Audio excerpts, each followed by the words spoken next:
You're in the workplace break room, and your shoulders tighten before you speak. Fluorescent light hums overhead. A paper cup taps the counter. 3 people look up, and in the space of a second you catch a flat mouth. A quick glance away, a face that gives you nothing. You read the faces too fast and start bracing before the conversation even begins. It feels immediate, physical, already heavier than the words you have not said. And you tell yourself this is just your own insecurity, your own overthinking, a strange private glitch in your mind. It isn't random, and it didn't begin in places like this. Long before break rooms and meetings, human survival depended on staying inside a small group, where exclusion carried real consequences, and fast-paced reading helped track approval, tension, anger, and distance before words made them plain. That old solution still runs in you now, and it still charges a hidden cost before speech even starts. This inheritance reaches back across tens of thousands of years. It was shaped deep enough in human life that it did not stay with a few unusually sensitive people. It became ordinary equipment. Nearly everyone watching carries some version of the same rapid monitoring, because for a very long time other human faces were not background. They were information. Sometimes the kind that could alter your place. That is what makes the feeling so unsettling. You experience it as a private flaw, but it is built into a species that spent ages reading social weather at close range. Not perfectly, not consciously, just fast. So when your chest firms up before a simple exchange, the feeling is real, and the fact beneath it is older than the room around you. Across tens of thousands of years, human life kept rewarding that sensitivity. Something in you is still acting as if a look might matter more than it should, and it is not sitting there like a fossil. It switches on in live time. You step toward the table with your coffee. Before your first sentence forms, your attention is already moving from one face to the next, measuring tone, openness, friction, warmth. A slight pause lands harder than it should. A half second of unreadable expression pulls weight into the moment. Nothing dramatic has happened. The response does not wait for dramatic. That is the part most people never notice. The system is active before the exchange has even become an exchange. It is already doing the job it was built to do, sorting human signal at speed, preparing your body for the possibility that a social moment could turn costly. In a modern room, that preparation can arrive so early it feels like prediction. So the sensation returns as pressure under the skin, a readiness you did not ask for, while a few shifting faces pull more of your attention than the words in the room deserve. The break room stays ordinary. The response does not. Somewhere beneath that instant of eye contact and unreadable expression is an older human problem, still close enough to wake before anyone speaks. A small human group leaves very little room to ignore a face. Food is shared there. Warmth is shared there. Protection at night is shared there. If irritation starts building around you, if distrust hardens, if rank shifts against you, the danger does not arrive as a speech. It arrives first in the eyes that stop meeting yours, in a mouth that tightens, in stillness where welcome used to be, in a band small enough for every person to matter. Coldness from a few people can move you toward the edge. That is where fast social reading earns its place. Attention learns to jump to gaze direction. Jaw tension, flatness around the mouth, the tiny delay before a look comes back. Not because every face carries one fixed meaning, because small changes in expression can signal friction early enough to do something about it, so you soften your own expression. You lower challenge in your voice. You stop pressing. You adjust before conflict opens all the way. Humans who caught those signals early had more chances to calm a moment before it turned costly. Humans who missed them were left reacting late after distance had already formed. That old sensitivity did not disappear. You still feel it when a face goes unreadable, and your body starts preparing before your words arrive. In a small group, a face could warn you before a voice did. You see it even now in moments where it helps. A coworker looks up from a screen. Their mouth is set. Their eyes do not soften. Before they say a thing, you catch the strain in the face and change course. Your tone comes down. You shorten the point. The conversation stays level instead of sharpening into a fight. Nothing mysterious happened. A fast reading of a human face gave you useful information in time to avoid friction. That matters. The response is not broken. It still picks up tension quickly. It still helps you steer around anger, cool a challenge, and notice distance before words make it official. In families, in hallways, across a table, that speed can still protect belonging and keep a moment from turning harder than it needs to. But the conditions around it have changed without asking the response to change with them.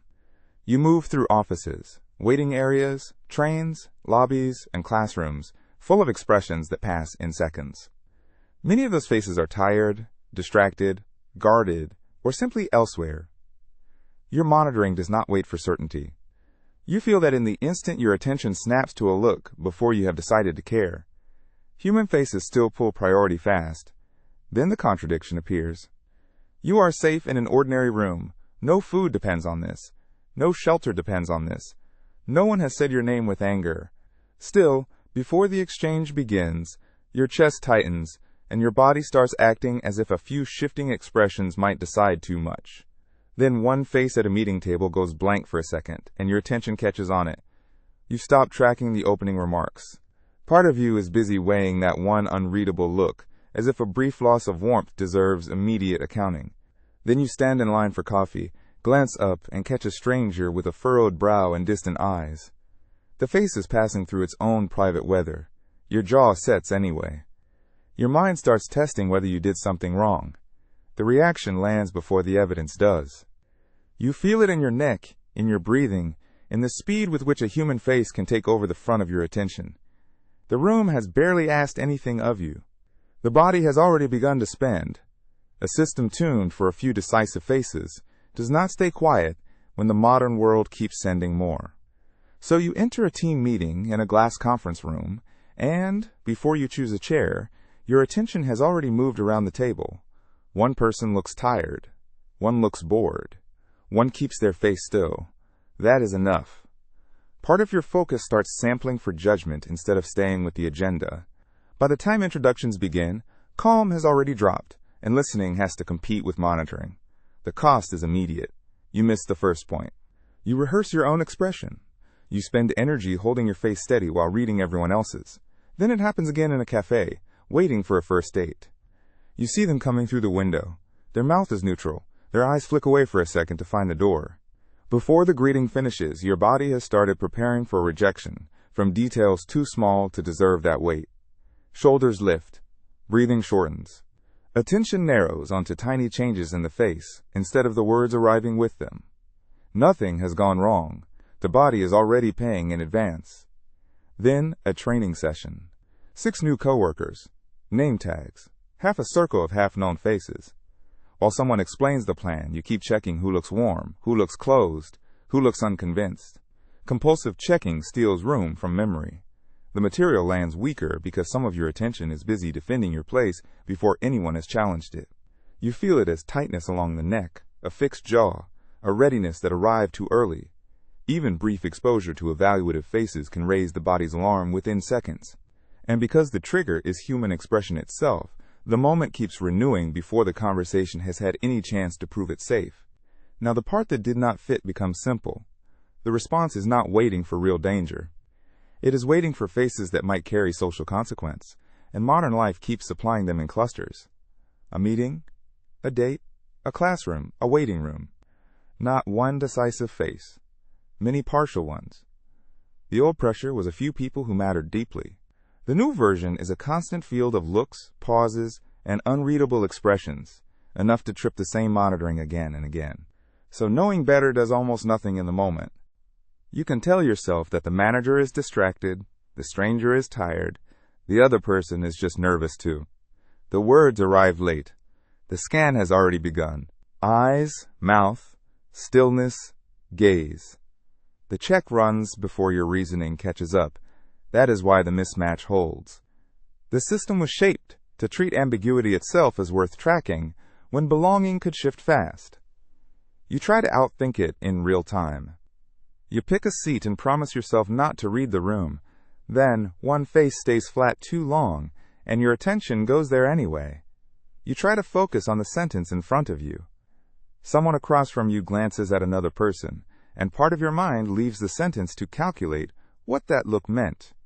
You try exposure, repetition, familiarity. Yet any setting that puts several assessing faces in front of you can reload the same old demand. So the burden is not just that faces affect you. It is that the world keeps presenting the exact trigger in forms you cannot remove without leaving people. You feel it as heat under the skin, a pulse that stays high while your face stays composed. A few faces can pull attention off a task in less than a minute, and the bill keeps arriving before speech fully forms. Then the load starts closing in from every side at once. A waiting room, chairs against a wall. 2 people glance up when you enter, then back down. An elevator with 4 silent faces and nowhere else to look. A classroom discussion, where each answer has to pass across a row of expressions before it becomes a sentence. The words have still barely started, yet part of your attention is already assigned elsewhere, checking tone, checking warmth, checking for drift, checking whether a look means distance. This is where the old solution turns into the problem itself. Energy is spent on rapid social threat reading before contact has earned it. Listening loses space. Speaking loses ease. Working memory gets crowded by face monitoring. The body enters anticipatory tension in response to human expressions that carry no real ancestral stakes. A system shaped for a few important faces now fires into meetings, waiting rooms, elevators, classrooms, and dates, treating weak and ambiguous signals as if they demand immediate social accounting. The cost is not abstract. Calm goes first, then focus, then freedom from compulsive checking. In social anxiety, this pattern can become the conditions engine, and about 12% of adults experience social anxiety disorder across a lifetime. 12%. In many people, it begins by the teen years, long before any room has earned that much power. You feel the full price in the instant before you speak. Your